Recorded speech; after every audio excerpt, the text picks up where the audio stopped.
Hello students. Yes, today we have an important and a very interesting topic, Natyashastra to Bollywood. Students, as you all know, film is hailed as the 20th century medium for artistic expression. The film industry in India began with the silent film Raja Harishchandra in 1913. It had an all-male cast with even female roles being played by men and subtitles in English and Hindi. As its cast and crew was mostly Marathi, it is also regarded as the first Marathi film as well. Its success encouraged the fledgling industry and many films were produced after this.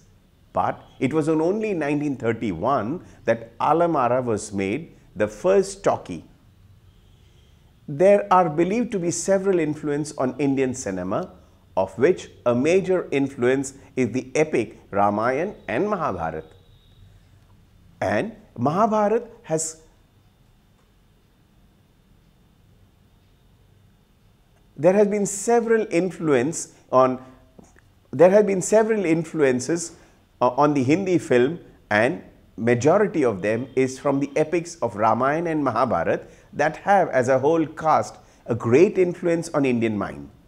The side story, backstory and the story within a story are all the techniques on finds in telling of the epics which suits cinema and which Indian cinema has borrowed. Some of the most powerful renderings of the epic can be found in folk theatres of India that uses song, dance, music and humor to get its message across. The influence of Parsi theatre with its element of song, dance, flamboyant dialogue and humor, and even of the crude variety blended in a mix of fantasy and realism to create a narrative and a spectacle, largely dependent on the twist of Deus ex machina, was the direct ancestor of Indian films.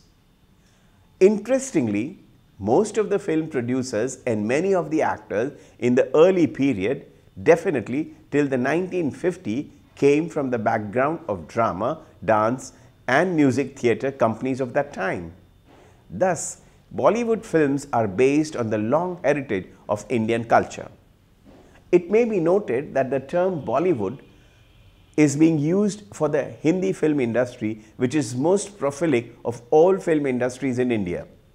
But probably nothing was as important as an influence of the Indian film industry as the influence of classical theatre, best described in Natyashastra. Classical plays at that time mostly in Sanskrit, and hence Sanskrit classical theatre is sometimes treated as being coterminous with Sanskrit theatre, were known as Natya. The word Natya is derived from the root word Nrita, dance, which was an essential part of their content. This generous use of song and dance characterized them as spectacular dance dramas, features that have continued in Indian cinema. The Natyashastra describes 10 types of plays, of which one is an Uparupaka. Bollywood film come closest in matching the Uparupaka. Few realize that from the outset, India's popular cinema has followed the stylized convention of the Natyashastra with its stress on spectacle created by blending music, dance, comic gestures, romance, undiluted villainy, emotive sacrifices, all used to evoke rasa in the audience. Friends, as you know, Natyashastra is often described as the fifth Veda. It is supposed to be the Vedas that is assessed by all. Just like in modern times, cinema is the art form that is most accessible to the largest number of the people. The Natyashastra has older resonance and continues the essence of all four Vedas in it. It consists of 4 elements. The first among them is Patya or text, including the art of recitation and renderation in a performance. This is taken from Rig Veda. The second element is that of music, including songs and instrumental music. This element is taken from the Samaveda. Abhinaya or acting, the technique of expressing the poetic meaning of the text and communicating it to the spectator, has been derived from Yajurveda. Lastly, rasa or aesthetic experience has come from Atharva Veda.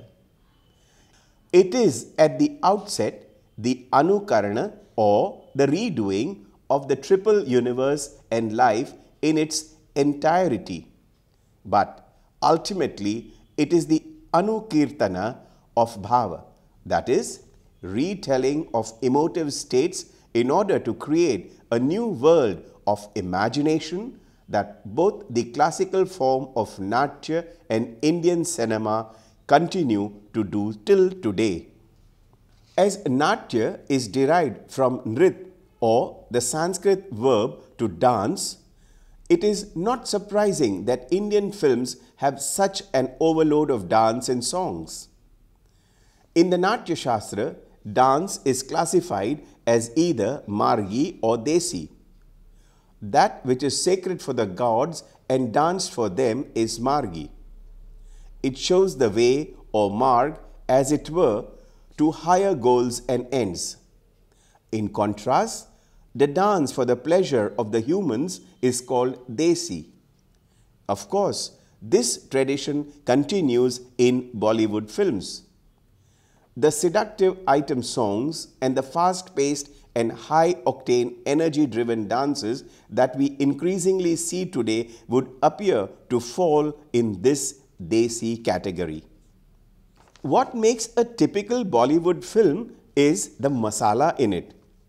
Interestingly, Natyashastra appears to be inspired by the kitchen when it talks of rasa, and Bollywood film is also inspired by the kitchen when it talks of masala. Masala films have been described as a film having 1 star, 6 songs and 3 dances. Therefore, the fundamental formula of a Bollywood film includes songs and dance.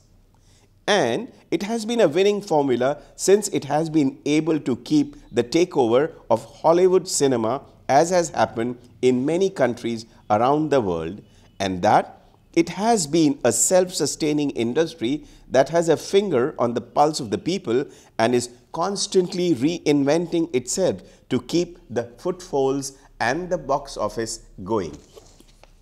Natyashastra further describes the performance as Natyadharmi and Lokdharmi. Natyadharmi means stylized or theatre-oriented, and Lokdharmi means life-oriented. Natyadharmi pertains to the conventions of the stage. According to Natyashastra, Natyadharmi is theatrical representation larger than life and considerably conventionalized.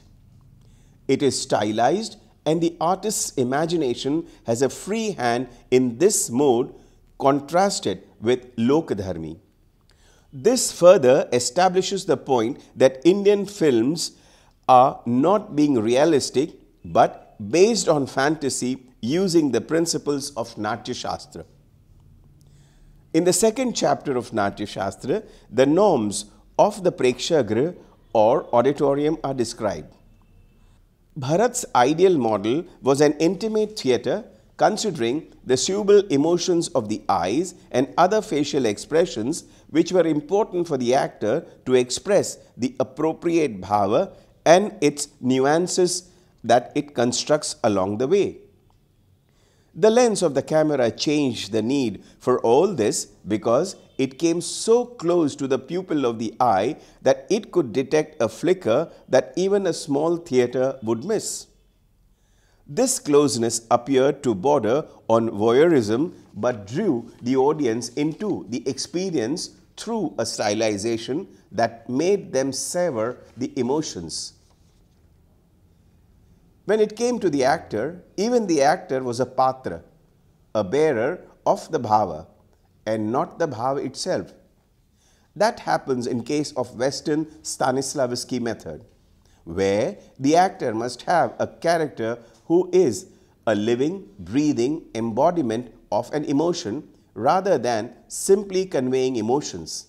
With its kaleidoscopic approach, the Natyashastra's influence can be ascertained in the growth and development of Indian classical music, dance, drama, and other art forms. Hence, it is certainly not an overstatement to say that Natyashastra indeed laid the cornerstones of the fine arts in India. The corporate art that film is incorporating several other forms is the one the Natyashastra appears to be a ready reckoner by which to study films. Although Hollywood films were like Broadway musicals from the 40s to the 60s, and even today we get an occasional song and a dance film like Moulin Rouge, Chicago, and The Producers. But in Bollywood and any of the regional woods, the tendency to subscribe to the song and dance formula is almost 100%. In fact, sometimes it just goes over the bend. Friends, in fact, some of the most memorable films from the north and the south are those around dance themes. Chandralekha, in which the dance sequence with drums spread over acres of land, cost as much as the rest of the film. Navrang Jhanak Jhanak Payal Baje, that had Gopi Krishna to do the choreography and also dance in it. Gopi Krishna's Shiva Tandav swept connoisseurs and ordinary viewers off their feet.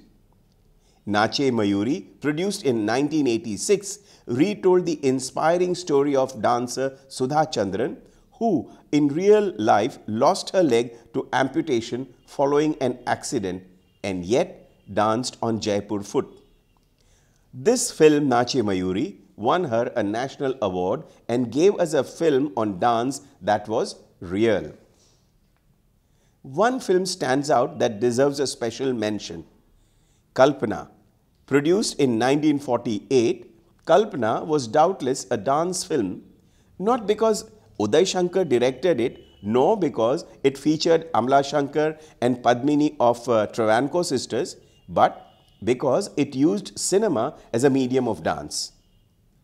It was not as if the film used a large number of dance and song sequences, but in fact the entire film was in dance. Shot at Gemini Studios over 90 days on an initial budget of rupees 11 lakh and finishing at rupees 22 lakh, it was a satire firmly grounded in reality but unfolding through an artist's struggle. It broke virgin territory. Publicized as a unique and unparalleled event since the movie began, the restored Kalpana, screened at Cannes in 2012, probably remains that.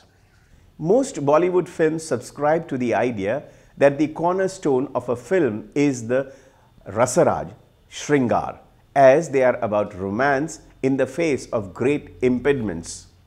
While the narrative is advocative to suggest the growth of emotions, love songs help in setting the mood, goading the feeling, nuancing the emotions. All this is conveyed in a wide variety of established symbols and metaphors coming down from the ages in the mind space of Indians. The meeting of two flowers, the billing around and cooing of the birds, the honeybee and the lotus, and of course a lot of dancing around the trees. This was quite enough to suggest activities that the censors might not approve of. However, serious love songs provided scope for poetry and song to flower. But they do not provide as much scope for dance as the playful love songs. Such playful love songs are not just marked by elaborate solo past the dukes, but also ensemble choreographies and include scenes shot at exotic foreign locations with frequent changes of locale, angle and costumes. This rapid shift of visual doesn't really allow any bhava to take root in the garden of the mind, and so no real rasa is created. As such, it does not serve the narrative. That holds true of item songs or cabaret song. So, there is generally no need to waste expensive raw material, resource, shooting time and cost to such song sequence. Yet, we see that not only are they continuing, but they are also flourishing. It is used as a talisman for success and of driving the footfalls. Dance sequences in the films often become the selling point or the USP of a film. In this context rose the concept of the item song, a large and a significant enough a subject that deserves a separate study. But for the moment, it would suffice to say that this dance item is powerful enough by itself to often carry the film through the box office. The point, however, to be noted is that if shorn of this song and dance element, the narrative of the film could continue unhindered. The choice of style of dances used was also driven by its attractiveness and by its pervasive power to drive in the audience. This could be noticed even in music, for film songs were drawing form as diverse influences as classical music, folk music, songs of a particular community like the boatman who sang in several languages in India and in a range of tune and styles, and even Western music, both classical, इतना न मुझसे तू प्यार जता, इतना न मुझसे तू प्यार जता, to rock and roll, Ina Mina Dika and cabaret numbers, Husn ke Lakho Rang, etc. Increasingly, just as its music, even while being rooted in Indianness, is the deconstructed to give it an international appeal to today the profile.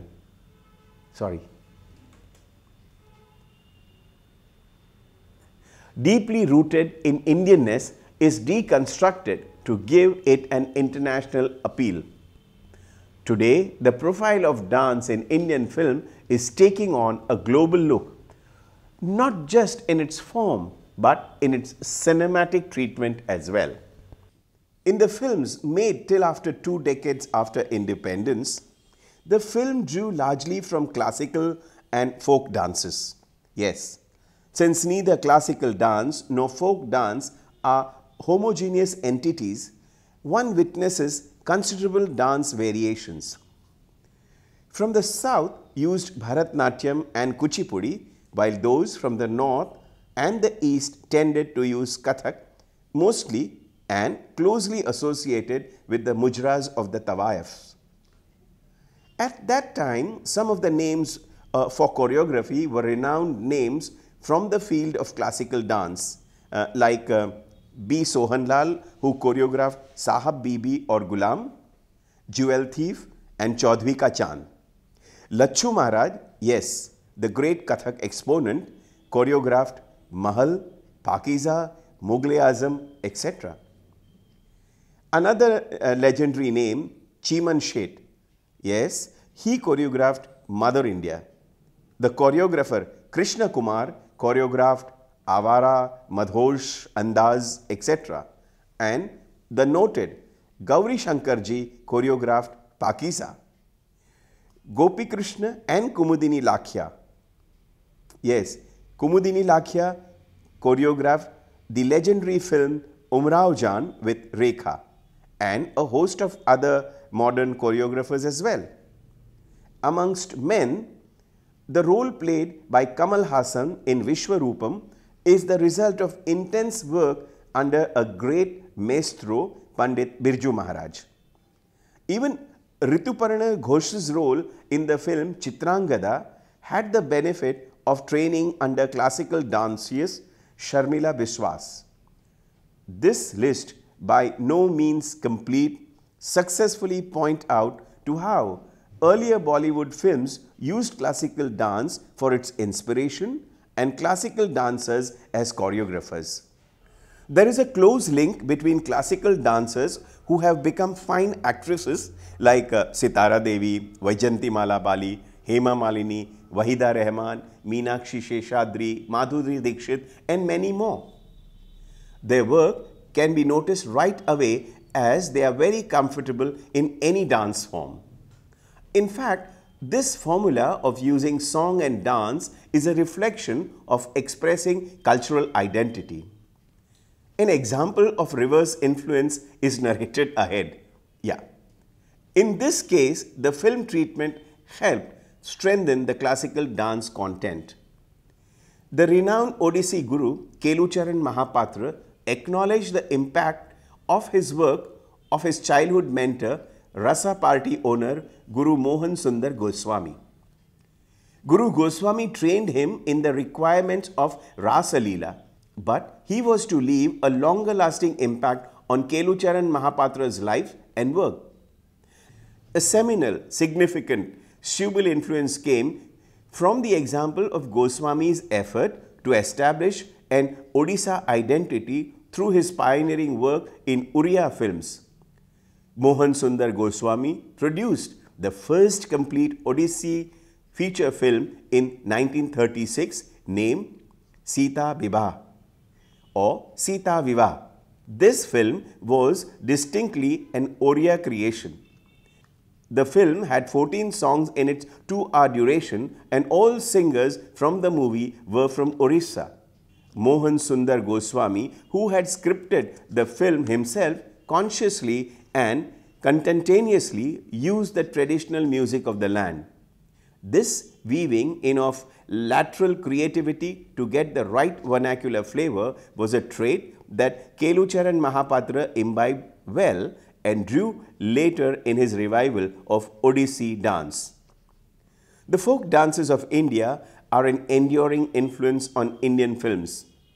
Imaginary costumes and dances have been a part of almost all films. Often they come through as parodies.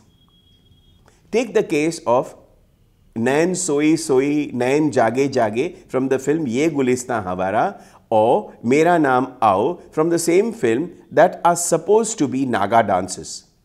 However, films like Mrigya and Bhavni Bhavai have been respectful in representation. In the year 1995, Bengali film Yugan, made by Aparna Sen, won the National Film Award for Best Choreography and was choreographed by Elena Sitaristi. Depicted a chow dance that is happening outside the window of the room. A trained chow dancer herself, Elena was able to fill the window of the frame so well that it was noticed and awarded. In Meenakshi, A Tale of Two Cities, Elena used Kathak, Chow and Kalariyappai to artists for a Qawwali sequence that was a part of a wedding celebration at night. Evidently, she succeeded in bringing together the unexpected, but all were present, at least well-trained traditional artists. In many recent films that seem to have discovered the flavor of folk again, the folk choreography has been used either for heightened sensuality, as in the case of the songs Kajrare from the film Banti or Babli and Choli Ke Piche Kya Hai from the film Khalnayak, or for added colors as the film Barfi that used Purliya Chow in a segment and linked the song Itni Si Hasi. A similar treatment was accorded in the choreography of the song Kashmir Mein Tu Kanyakumari from the film Chennai Express that used a variety of dances in decontextualized matter in the film. In this song, choreographed by Farah Khan, Shah Rukh Khan and Deepika Padukone do some basic Kathakali and Bharatnatyam moves. The picturization of the song also shows a brief scene of Pulikali, which is dance at the time of Moharram in North Kerala, and Mail Atam, which is dance in honor of Lord Subramaniam in Kerala and also in Tamil Nadu. This is followed by a few seconds of leaping by the Lith Kalaripayat artist. Of course, to enhance the local flavor and color, the background is showcased with decorated elephants of Kerala's temple festivals.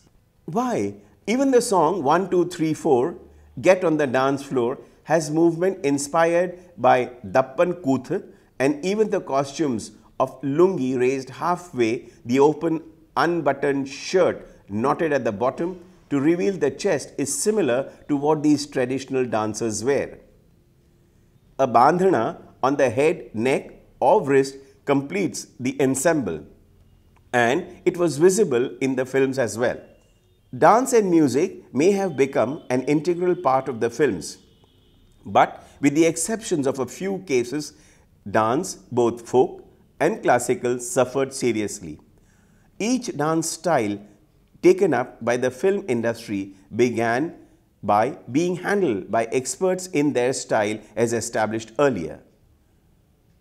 All too soon, choreographers who were talented but not devoted to that particular style made innovations, changed it, simplified it and diluted it in an effort to make it more attractive or seductive and more easily entertaining to the untutored masses. Thus, each style in turn degenerated until it bore little resemblance to the original from which it sprang.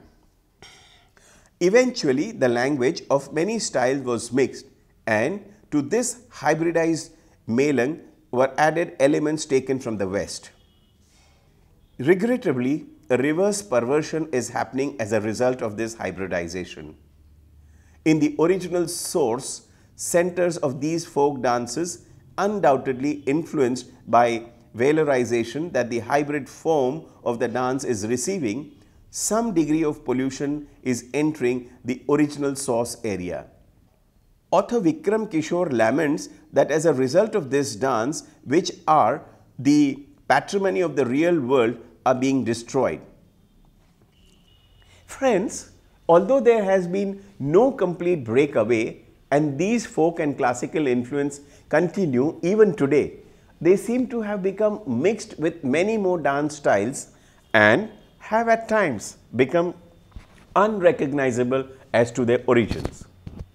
Today, it can be said that Bollywood has developed its own corpus of material that is displayed or danced out as solos or in duets or with a large ensemble of dancers dancing together with military precision.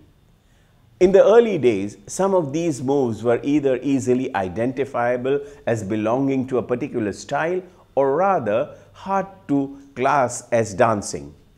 The spastic jerks and jumping around by Shammi Kapoor, Jitendra or Bhagwan, identifiable moves unique to Bollywood, began to develop. Today, the playful love songs have matured into an unidentified set of moves, some of which may be shared by other dance traditions around the world, but others are unique to Bollywood. That is why there is a whole new genre of dancing that goes by the name of Bollywood dancing that has crossed the boundaries of the Desi with its ever-growing popularity far and wide. Bollywood dance moves are now a familiar sight on Western TV and cinema screens. Today, Bollywood is drawing crowds. Yes, today, Bollywood is drawing crowds with people willing to pay top dollar for it. Indian Council of Cultural Relations, the art diplomacy arm of the Ministry of External Affairs that usually sends artists overseas to represent Indian culture, has recently included Bollywood troupes in its categories and lists to send overseas. The district councils in distant Madrid and Salamanca, among the other places, are supporting Bollywood dance shows to raise funds for a good cause or simply to celebrate Joy the Weaver. The Bollywood dance competition scene on the US college and university campuses is quite well entrenched. Bollywood dance teams now exist on many, if not most, large and medium-sized college campuses. Bollywood dance is regarded as a vibrant, popular, fun and inclusive genre of dance. Inspired by the song and dance sequences contained in Hindi film, it is an outgrowth of Bollywood's dance participatory cultures. The Indian film, therefore, at least the film which caters to mass audience, retains almost all the ideals with Bharata set down. But there is a crucial difference. Bharata set forth what might be regarded as the high culture of his time. Film, dogged as it is by the need for commercial success, mirrors the common culture of its day, although still preserving courage, amusement, as well as counsel to the spectator. Students, I hope you've all enjoyed this wonderful Bollywood dance journey.